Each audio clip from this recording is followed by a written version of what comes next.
নাঙ্গলকোটে SSC পরীক্ষায় সকল বিষয়ে জিপিএ 5 প্রাপ্ত শিক্ষার্থীদের সংবর্ধনা।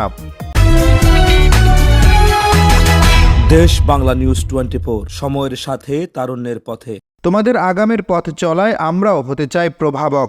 এই স্লোগানে আইডিয়াল ফ্রেন্ডস সোসাইটি IFS এর আয়োজনে নাঙ্গলকোট উপজেলায় এসএসসি পরীক্ষায় সকল বিষয়ে জিপিএ 5 প্রাপ্ত শিক্ষার্থীর সংবর্ধনা শনিবার বিকেলে নাঙ্গলকোট হাসান মেমোরিয়াল সরকারি কলেজ মিলনায়তনে অনুষ্ঠিত হয়েছে। IFS সভাপতি AKM বশিরুজ্জামানের সভাপতিত্বে অনুষ্ঠানে প্রধান অতিথির বক্তব্য রাখেন নাঙ্গলকোট পৌরসভা মেয়র আব্দুল মালেক। IFS পরিচালক আমিনুল হক মাওলা ও কবি আফজাল হোসেন মিয়াজির সঞ্চালনায় সংবর্ধনা অনুষ্ঠানে বিশেষ অতিথির বক্তব্য রাখেন মকরবপুর ইউনিয়ন পরিষদের সাবেক চেয়ারম্যান মাজহারুল ইসলাম ছুফু, ইকরা মডেল স্কুল প্রধান শিক্ষক ABM আবুল কাশেম মোল্লা, ডুকেয়া রেসিডেন্সিয়াল স্কুল প্রধান শিক্ষক নাসিরউদ্দিন মজুমদার, ঝিকুটিয়া ইসাহাক মজুমদার বালিকা উচ্চ বিদ্যালয়ের প্রধান শিক্ষক মিজানুর রহমান, মাহিনী উচ্চ বিদ্যালয়ের প্রধান শিক্ষক আহিদুল্লাহ, সিজারিয়া উচ্চ বিদ্যালয়ের প্রধান শিক্ষক ইলিয়াস ভুইয়া, সমাজসেবক ওমর ফারুক মেয়াজি প্রমুখ। অনুষ্ঠান শেষে এসএসসি পরীক্ষা 2024 সালের সকল বিষয়ে জিপিএ 5 প্রাপ্ত শিক্ষার্থীদের হাতে পুরস্কার ও পাঠ্যপুস্তক তুলে দেন অতিথিবৃন্দ। এখানে আমরা IFS অনেকদিন থেকে আমি যখন ক্লাস 7-এ পড়ি তখন থেকে আমি IFS এর সাথে জড়িত। মাওলা ভাই আমাকে অনেক সময় দিয়েছেন, অনেক কষ্ট করেছেন আমাকে IFS এ ঢোকানোর জন্য। সেই অনেক দিন আগ থেকে ওনার সেই চেষ্টায় আমি IFS এর সাথে আছি, এখনো আছি, ভবিষ্যতেও থাকবো। আমরা যারা ছাত্রছাত্রী অভিভাবক যারা আছেন, আসলে আমরা IFS এ যে কাজটা করে থাকি সবসময় বেশিরভাগ কাজে আমরা করি শিক্ষামূলক। আমরা ছাত্রছাত্রীদের পাশে বেশি সময় দিই, ছাত্রছাত্রীদেরকে উৎসাহ দেওয়ার জন্য যে কাজগুলো করার IFS সেই কাজগুলোই করে থাকি। এটা আমাদের একটা তৃপ্তি এবং পাওনা।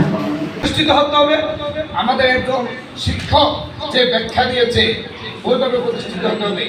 প্রতিষ্ঠিত মূল লক্ষ্য উদ্দেশ্য বাস্তবে বাপ হচ্ছে সেটা হলো মা, যেটা আমি নিজে বাস্তব প্রমাণ। আমার 3টি সন্তান যদি আমাকে প্রশ্ন করে যে লেখাপড়ায় কি অবস্থা, আমি নিজে অক্ষম। যেহেতু আমি সকালে যদি বাসাতে বাইরে হই, রাত্রে 10টায় আমি বাসায় যাই। আমার ছেলে আজকে যদি লেখাপড়ার কোনো অবদান থাকে তাহলে তার মায়ের অবদান। তদু আজকে আমার যে বন্ধুগুলো এখানে আছে ওনারাও প্রতিষ্ঠিত হতে হবে। যেখানে আমাদের মাথা থেকে আছে ওনাদের দৃষ্টি থাকতে হবে। যেহেতু প্রতিটি মানুষ আজকে বলে যে আমাকে শিক্ষিত একটি মা দাও, আমি একটি শিক্ষিত জাতি দিব। তাই আজকে আমাদের যে বইগুলো আছে ওনাদের পরিবর্তনের প্রয়োজন, ওনাদের পরিবর্তন সমাজ পরিবর্তন। তদ্রুপ আমার যে ভাইদের আছে আজকে লেখাপড়া, প্রতিটি মানুষ যদি উদ্যোগ নেয় যে আমি কাজ করব, প্রথম থেকে আমার যদি পরিকল্পনা থাকে সেটা অবশ্যই বাস্তব হয়। আজকে যারা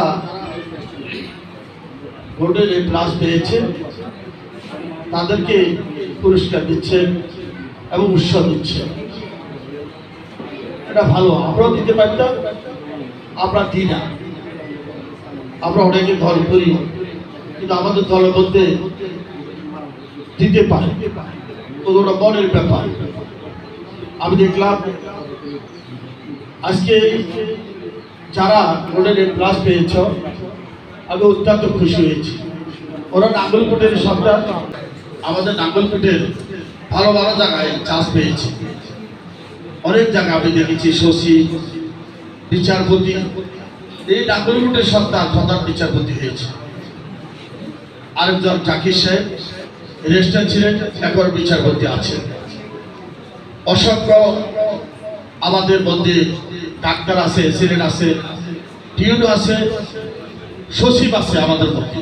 এই নাঙ্গলকোটের অনেক আছে কিন্তু পরিচয় না। তাদেরকে যখন মারা যায় তখন জানা যায় 10 জন মানুষ হয় না, 10 জন মানুষ হয় না। আমি দেখেছি অনেকের অহংকার আসে যে আমি সচিব, আমি কেন নাঙ্গলকোট মানুষের সাথে পরিচিত, কিন্তু আমরা নাঙ্গলকোটের সন্তান। আজকে যদি আপনারা ভালো শিক্ষিত হন, একটা পর্যায়ে কেউ ডাক্তার হবেন, কেউ ইঞ্জিনিয়ার হবেন, কেউ সচিব হবেন, ওইখানের মধ্যে হয়তো রাজনীতি যদি করে তাহলে এখানে আপনার মন্ত্রী মিনিস্টার হইতে পারবেন। রাজনীতি করলে মানুষ সেবা করা যায়। এই দেশে কৃষক শ্রমিকের মুখে হাসি উঠে চলে রাজনীতি করতে হবে। দেশ বাংলা নিউজ 24, সময়ের সাথে তারুণ্যের পথে।